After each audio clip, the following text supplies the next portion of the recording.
Hoy vamos a hornear sopapillas con instrucciones en español, pero yo hablo en inglés. So since Morgan and I are stuck at home away from each other, we're trying to come up with ideas of what we can film at home by ourselves so we can still make content to put on YouTube. So we came up with the Great Quarantine Bake-Off, as Morgan put it in her words. But something I've wanted to do for a while because, fun fact, I've been teaching myself how to be fluent in Spanish and French for quite a few months. So I have an Instagram account, see the description, shameless self-plug.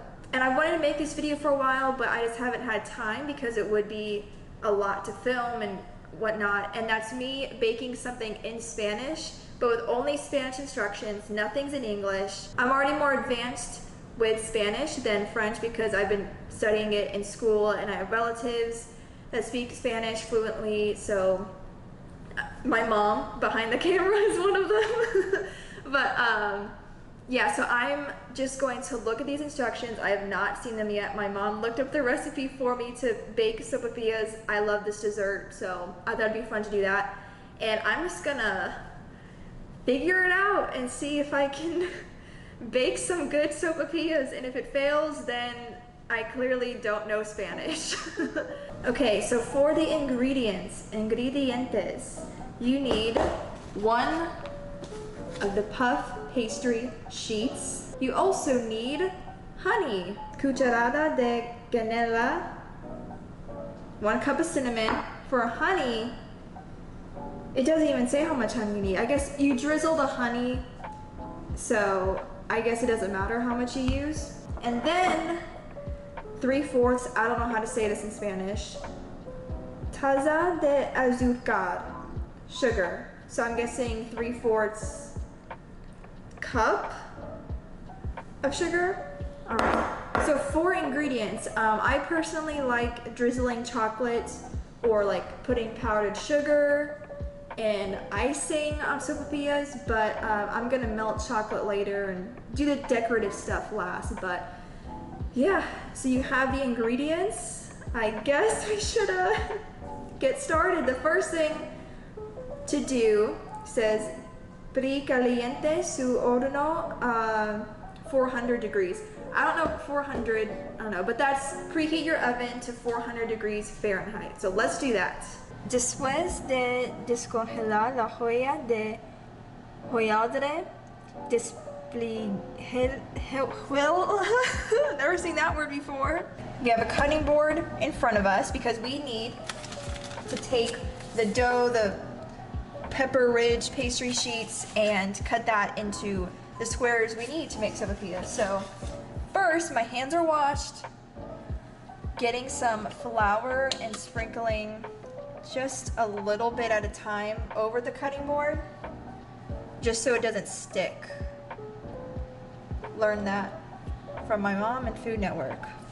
Guideline wise, because we need to use a pizza cutter to cut the squares, I'm gonna use this sheet that was like already in there as my guideline. So I'm gonna cut lengthwise and widthwise into the squares, cut the squares out.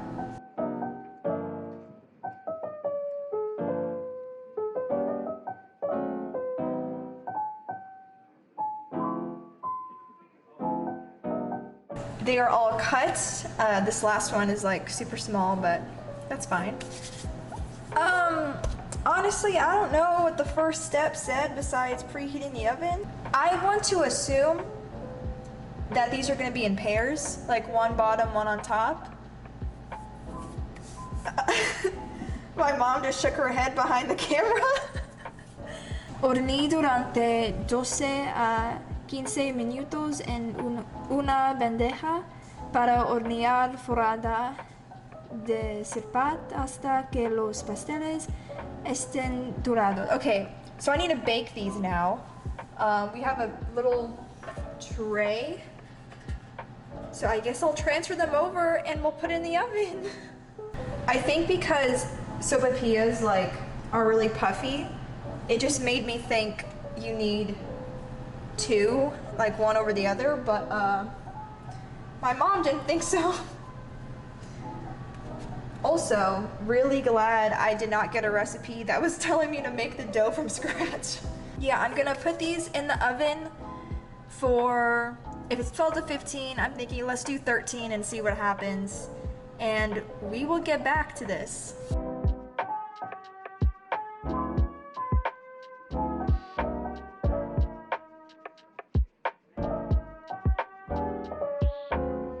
Combine la canela y el azúcar en un tazón grande. Okay, I need to combine the, what was it? 3/4 cup of sugar and the 1 cup of cinnamon into a bowl. 3/4 cup of sugar. Oh, frick! Gotta be careful, okay? 3/4 cup of sugar, better known as azúcar. Pouring that in. And now we need 1 cup of cinnamon. Gosh. I hope it's a cup. Honestly, I don't know. This is gonna be like the whole bottle. Oh my gosh, do I have enough? What if I don't? I don't! We're out of cinnamon. I'm gonna alter the recipe a bit. This could be risky. Since there's supposed to be more cinnamon than sugar, I'm just gonna take a spoonful of sugar out. Oh, just a spoonful of sugar. I don't know when to stop. Let me just, okay. Now pouring the cinnamon in. Let's see if that does anything. Ooh, man, should have done that slowly. Now I'm gonna mix these together.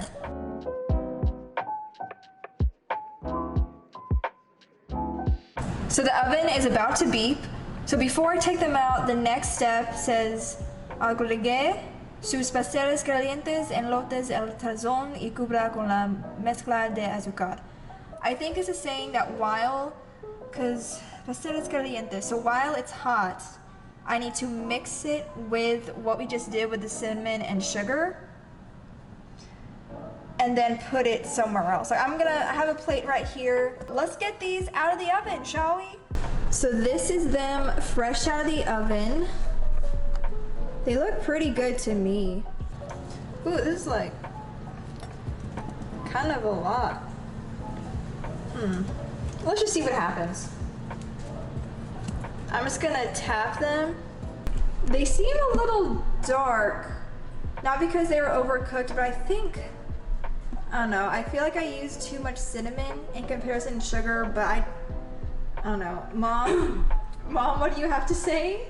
Actually, you needed 3/4 cup of sugar and 1 tablespoon of ground cinnamon. I did a cup! You put a whole cup of cinnamon. No wonder.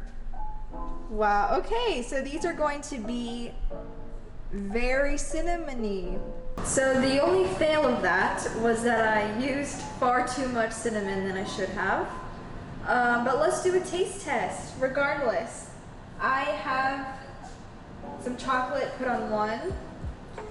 Let's see if this is too overpowering or not, but ugh. I got one with like the least bit of cinnamon as I could. Okay.